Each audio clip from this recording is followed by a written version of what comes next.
सुनने के अधिकार से, सभी अधिकार से वंचित करके रखा।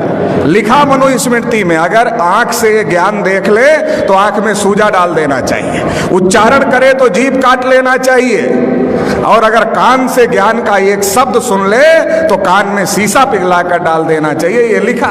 शेड्यूल कास्ट के लोगों को अछूत बना के रखा, आदिवासियों को जंगल में रहने के लिए मजबूर किया, तो देश में हिंदू है कौन?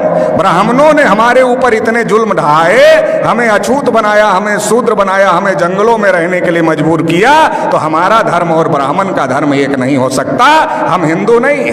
आप रामायण पढ़ लो, महाभारत पढ़ लो, गीता पढ़ लो, वेद पुराण पढ़ लो, श्रुति स्मृति पढ़ लो, कहीं पर भी हिंदू लिखा हुआ नहीं है, क्योंकि ये हिंदू हिंदी भाषा का शब्द नहीं है, ये हिंदू संस्कृत भाषा का भी शब्द नहीं है, ये पर्शियन भाषा का शब्द है, जिसका अर्थ होता है हारा हुआ, नीच, कायर, काला, चोर, गुलाम।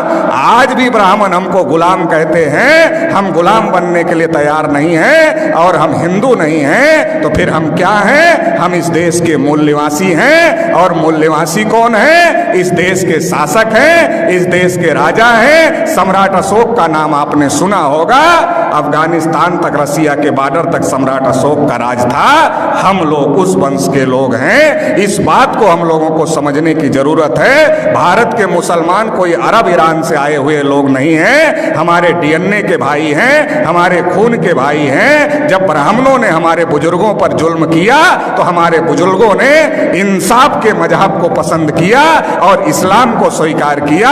भारत में जो मुसलमान हैं हमारे डीएनए और खून के भाई हैं, इस बात को ब्राह्मण जानता है। इसलिए दंगे में हम मरे या दंगे में आप मरे, ब्राह्मण की सेहत पर कोई फर्क नहीं पड़ता है। हमारे और आपके बीच में ब्राह्मण आ गया है, उसको बीच से हटाना होगा, भाई को भाई से गले लगना होगा।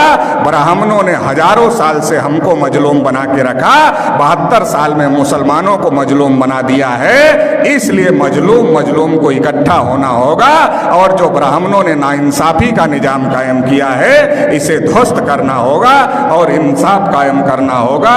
इंसाफ की इस लड़ाई में आप साथ देंगे, इतना ही कहते हुए आपने मुझे सुना, इसके लिए आभार, धन्यवाद। जय मुगल।